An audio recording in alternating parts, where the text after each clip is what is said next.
Mummy mummy నాకు క్లాస్లో second rank వచ్చింది. ఏంటి సెకండ్ ర్యాంకా? ఫస్ట్ ర్యాంక్ ఎవరికి వచ్చింది? రోహన్కి మమ్మీ. ఇంకా చూడు వాడిని ఇంట్లో పడేసి దొళ్ళిచ్చి కొడుతుంటది ఆమె. వాడు చదివేది మళ్ళీ 3వ తరగతి. అన్ఎడ్యుకేటెడ్ పీపుల్ అంటే ఇలానే ఉంటారు. అసలు మనం దేనికోసం చదివిస్తున్న పిల్లల్ని? ర్యాంకుల కోసమా? ఆ టీచర్కి మూడ్ బాగుంటే 100కి 100 వేసేస్తుంది. అదే మూడ్ బాగాలేదనుకో 0 వేసుద్ది. డిపెండ్స్ ఆన్ హర్ మూడ్ అంతే. దీనికోసం అని చెప్పి పిల్లల్ని కొట్టేస్తూ ఉంటారు.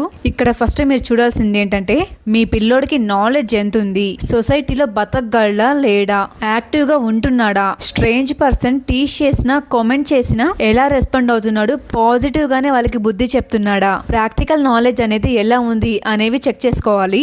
ఇవేం లేకుండా 100కి 100 మార్క్స్ వచ్చిన వేస్టే అసలు. సో రుద్దకండి మార్క్స్ ర్యాంక్స్ అని చెప్పేసి మీ పిల్లల మీద. ప్రాక్టికల్ నాలెడ్జ్ ఉండి వాడు 35% అంటే పాస్ మార్క్స్ తెచ్చుకున్న వాడికి మంచి ఫ్యూచర్ ఉంటుంది. మీరేమంటారు?